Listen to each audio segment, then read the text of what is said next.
આગામી વિડિયોની અંદર આપણે જોઈએ એસિડના રાસાયણિક ગુણધર્મો. એસિડિક કોના સાથેની પ્રક્રિયાના ગુણધર્મો સમાવેશ થાય. તો એસિડિક પ્રક્રિયાની વાત કરીએ તો એસિડિક ફર્સ્ટ જોઈ ધાતુ સાથેની પ્રક્રિયા. બીજો ગુણધર્મ જોઈએ તો એસિડની બેઝ સાથેની પ્રક્રિયા. ત્રીજા નંબરે વાત કરીએ તો એસિડની ઓક્સાઇડ સાથે ધાતુનો ઓક્સાઇડ હોતા કે જે Na2 એના સાથેની પ્રક્રિયા વાત કરી. એના પછી વાત કરીએ તો એસિડ ધાતુના કાર્બોનેટ અથવા તો ધાતુના હાઇડ્રોજન કાર્બોનેટ સાથેની પ્રક્રિયા. એ જ રીતે એક મહત્વનો ટોપિક હવે જોવા જઈ રહ્યા છે કે બેઝના રાસાયણિક ગુણધર્મો. તો બેઝના રાસાયણિક ગુણધર્મોની અંદર વાત કરવાની છે. બેઝના રાસાયણિક ગુણધર્મો. તો બેઝના રાસાયણિક ગુણધર્મોની અંદર ફર્સ્ટ આ કેટલું યાદ રાખવાનું કોઈ બેઝ આપણે એટલે યાદ રાખો બેઝ માટે જવાબદાર ઘટક કયો તો કે બેઝનું જલીય દ્રાવણ એના માટે જવાબદાર OH માઈનસ આયન જવાબદાર હોય.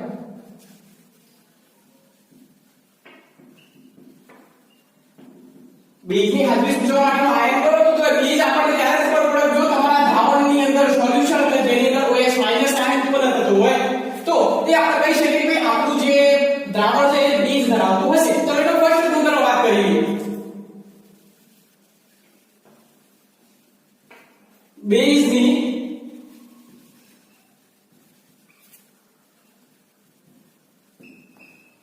એસિડ સાથેની પ્રક્રિયા. બેઝની એસિડ સાથે તો એસિડના રાસાયણિક ગુણધર્મો આપણે પૂછી ગયા કે એસિડની જો બેઝ સાથે પ્રક્રિયા કરું તો મને શું મળ્યું? એસિડની જો બેઝ સાથે પ્રક્રિયા કરીએ તો ક્ષાર અને પાણી મળે. તો એ ઊંધું છે કે ભાઈ બેઝની એસિડ સાથે પ્રક્રિયા કરીએ તો કઈ નવું મળશે એવું નહીં જરૂરી. 1 + 2 = 3 થાય તો 2 + 1 = 3 થવાનું છે. તો બેઝની એસિડ સાથે પ્રક્રિયા કરીએ શું મળશે? ક્ષાર અને પાણી જ મળે. બેઝની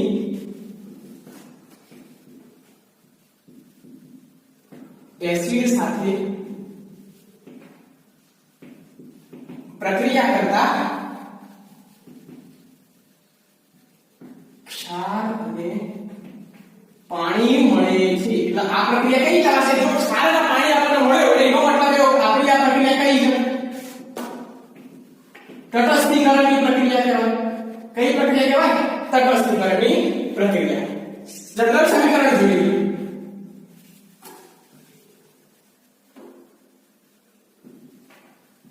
Base plus acid it gives ક્ષાર plus પાણી. Base plus acid it gives ક્ષાર plus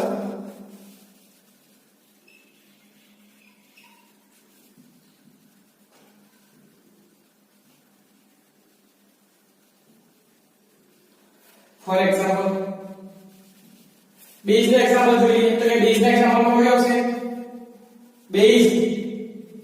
NaOH કહેવાય. NaOH કયો કહેવાશે? સોડિયમ હાઇડ્રોક્સાઇડ એસિડ તરીકે HCl. ચલો પ્રક્રિયા વાત કરીએ. બેઝની એસિડ સાથેની પ્રક્રિયા કરી NaOH એસિડ તરીકે HCl શું બનાવવાનું છે? કશું વિચારવાનું નહીં. પ્લસ ની આજુબાજુ હોય એને ભેગું કરી દેવાનું. એકનો ધન આયન બીજાનો ઋણ આયન બંને ભેગા કરવાના. એકનો ધન બીજાનો ઋણ નીકળી ગયું પાણી H2O. નીકળી ગયું પાણી H2O. બાકી વધ્યું Na અને Cl. NaCl સમજવું છે? જોઈ NaOH આ રીતનું હોય HCl આ રીતની રિએક્શન આવશે. શું થશે?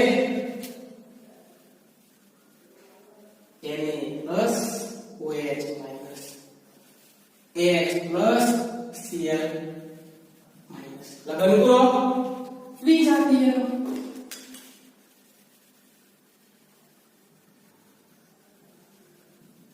નીકળી ગયું H2O. બાકી શું વધ્યું? Na plus Cl minus. આ બંને ભેગું કરો નીકળી જશે NaCl. NaCl plus H2O. ચલો તો વાત થઈ ગઈ કોના સાથેની પ્રક્રિયા? બેઝની એસિડ સાથે પ્રક્રિયા ક્ષાર અને પાણી. નેક્સ્ટ એક્ઝામ્પલ વાત કરી. તો નેક્સ્ટ એક્ઝામ્પલ બીજો base potassium hydroxide KOH potassium hydroxide H2SO4 H2SO4 સાથેની પ્રક્રિયા શું મળશે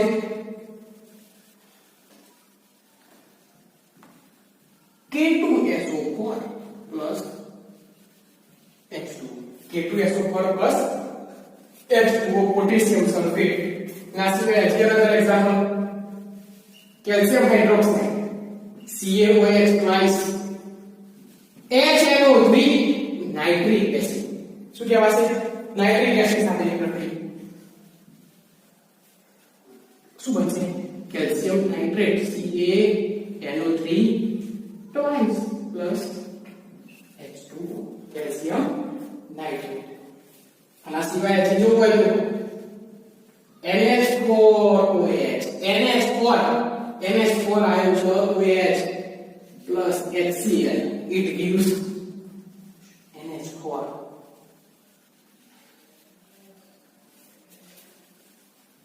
ammonium chloride NH4Cl plus H2O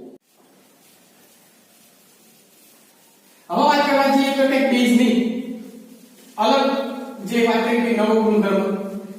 બેઝની કોના સાથેની પ્રક્રિયા તો અધાતુના ઓક્સાઇડ સાથેની પ્રક્રિયા હશે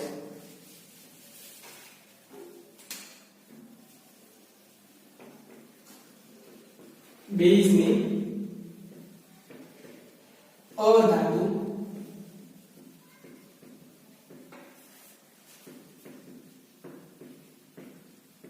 ઓક્સાઇડ સાથેની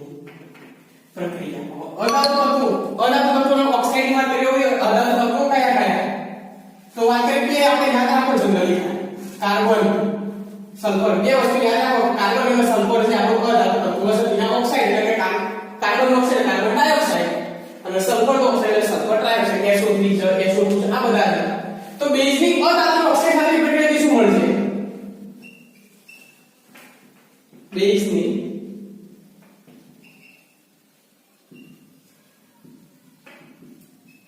અધાતુ ઓક્સાઇડ સાથે પ્રક્રિયા કરતા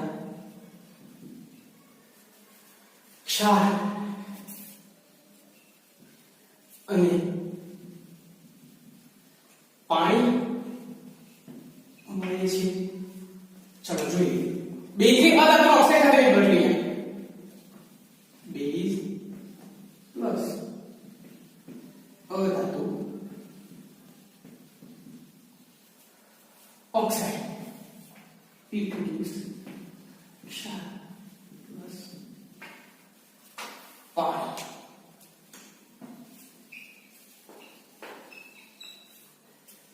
ફોર એક્ઝામ્પલ વાત કરીએ બેઝ તરીકે વાત કરીએ calcium hydroxide CaOH twice calcium hydroxide ની અધાતુ ઓક્સાઇડ ની વાત કરી કાર્બન તો કાર્બન ઓક્સાઇડ એટલે કાર્બન ડાયોક્સાઇડ કેલ્શિયમ હાઇડ્રોક્સાઇડ ની કાર્બન ડાયોક્સાઇડ સાથેની પ્રક્રિયા કરીએ તો શું મળશે એનો ક્ષાર એટલે calcium carbonate CaCO3 H2O calcium carbonate અને પાણી મળશે ચલો શું થઈ ગયું નામ કેલ્શિયમ કાર્બોનેટ અને પાણી મળશે આના સિવાય વાત કરવા જઈએ તો બીજું શું હતું બીજો કે જોવું હોય પછી એવો નહીં શકાશે આની અંદર છે મેગ્નેશિયમ ઓક્સાઇડ MgOH પ્લસ એની કાર્બન ડાયોક્સાઇડ સાથેની પ્રક્રિયા કરીએ તો એ નિપજ મળશે તો મળી જશે મેગ્નેશિયમ નો કાર્બોનેટ પ્લસ પાણી જો હોય તો હજી કોઈ રિએક્શન યાદ આવતી હોય NaOH ની SO3 સલ્ફર ઓક્સાઇડ સાથેની પ્રક્રિયા Na2SO4 સોડિયમ સલ્ફેટ પાણી શું મળશે સોડિયમ સલ્ફેટ અને પાણી સોડિયમ સલ્ફેટ અને પાણી મળશે આ હતી કોઈ બેઝની અધાતુ ઓક્સાઇડ સાથેની પ્રક્રિયા તો બેઝની અધાતુ ઓક્સાઇડ સાથેની પ્રક્રિયાથી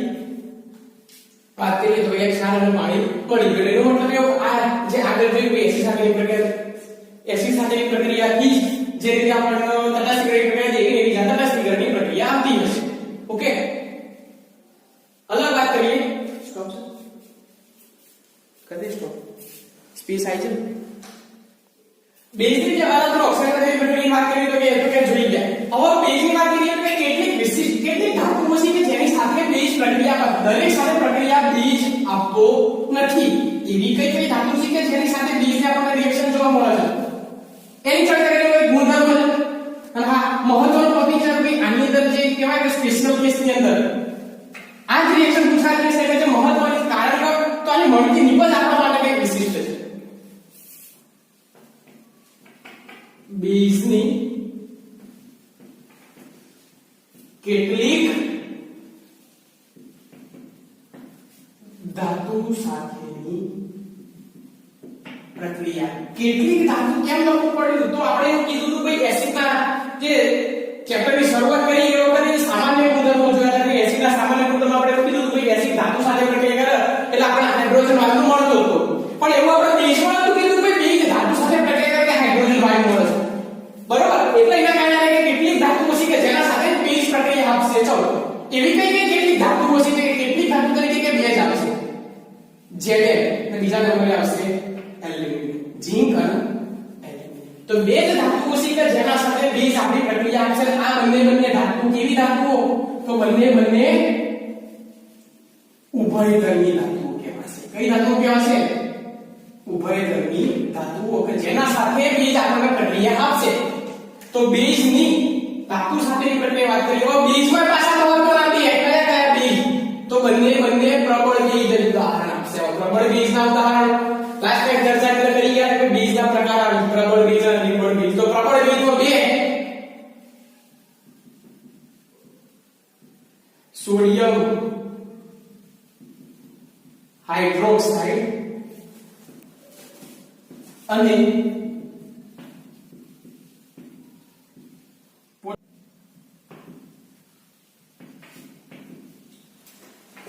જેવા પ્રબળ બેઝ હવે સોડિયમ હાઇડ્રોક્સાઇડ એટલે કહેવાય NaOH પોટેશિયમ હાઇડ્રોક્સાઇડ એટલે કહેવાય KOH એટલે એનો મતલબ એવો કે ટૂંકમાં કહી શકાય કે પ્રબળ બેઝના ઉદાહરણ કયા તો કે બે NaOH તો બીજા નંબરે આવશે KOH તો NaOH અને KOH જેવા પ્રબળ બેઝની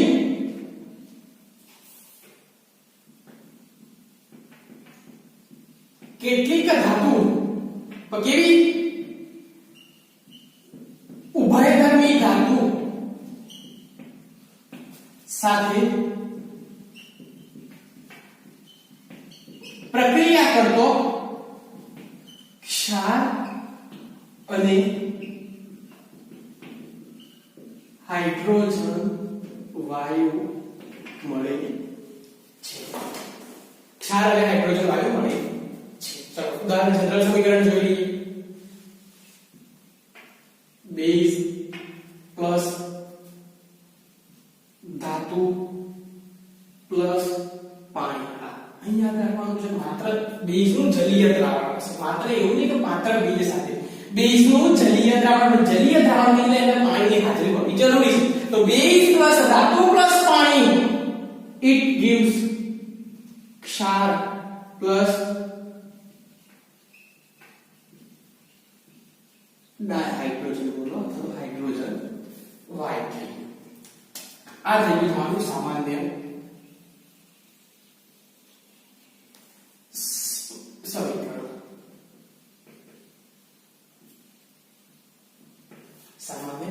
સમીકરણ ફોર એક્ઝામ્પલ વાત કરીએ તો બેઝ તરીકે કયો છે NaOH શું આવશે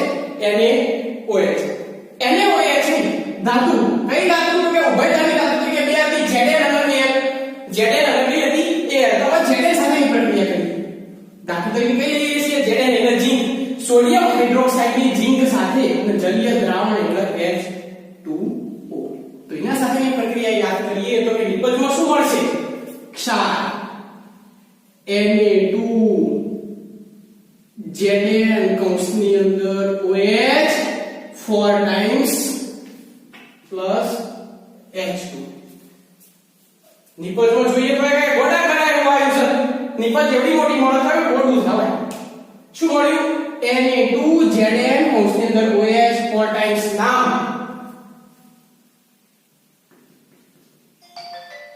સોડિયમ ટેટ્રા हाइड्रोक्सो जिंकेट कौंसनी अंदर रोमन में 2 सोडियम हाइड्रोक्साइड ની जिंक धातु સાથેની પ્રક્રિયા કરતા Na2ZnOH 4 ટાઈમ્સ પ્લસ હાઇડ્રોજન વાયુ મુક્ત થાય છે હવે આ સમીકરણમાં જે કીધું આને શું કહેવાય પણ નામ કઈ યાદ રાખશો તો એ યાદ રાખો Na2 સોડિયમ ટેટ્રા 4 ચોકડો આવ્યો OH 4 એક હોય તો મોનો 2 હોય તો ડાય 3 હોય તો ટ્રાય અને 4 હોય તો ટેટ્રા OH કેટલા સી 4 એટલા અહીં ટેટ્રા સોડિયમ ટેટ્રા પણ ટેટ્રા શું OH તો કે હાઇડ્રોક્સાઇડ ઉપરથીનો સમૂહ હાઇડ્રોક્સો સોડિયમ ટેટ્રા હાઇડ્રોક્સો કયો આયન છે મહત્વનો આપણો મહત્વનો તો કે जिंकेट અને કોષની અંદર રોમન અંકની અંદર લખાયેલો બગડો રોમન અંકની અંદર લખાયેલો બગડો એ તમને શું બતાવે આપણું જે સંયોજન છે એ સંયોજનની અંદર એની ઓક્સિડેશન અવસ્થા દર્શાવેલી છે શું દર્શાવેલી છે ઓક્સિડેશન અવસ્થા કેટલી આવે છે તો કે 2 આવતી હશે એ આપણે જોવી જરૂરી છે માત્ર યાદ રાખવાની પ્રક્રિયાને સંતુલિત કરવા જઈએ તો કે પ્રક્રિયા સંતુલિત કેવી રીતે કરશો એને કેટલા છે 2 એને કેટલા તો કે અહીં જગ્યાએ 2 હાઇડ્રોજન કેટલા થઈ ગયા હાઇડ્રોજન 4 તો 2 6 2 4 બે મૂકી દઈએ પ્રક્રિયા સંતુલિત થઈ જશે ઓક્સિજન કેટલા થઈ ગયા કે 2 4 ઓક્સિજન કે 4 થઈ ગયા પ્રક્રિયા સંતુલિત ચલો બીજું ઉદાહરણ જોઈએ હવે કઈ ધાતુ રહી એલ્યુમિનિયમ તો ઉદાહરણ તરીકે બીજું રહી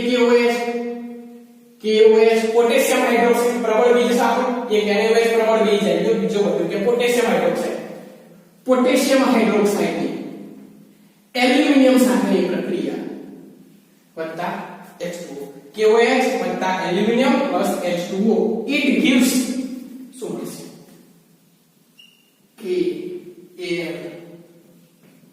KAlOH 4 times KAlOH 4 times plus H2 પ્રક્રિયાને સંતુલિત કરી નાખીએ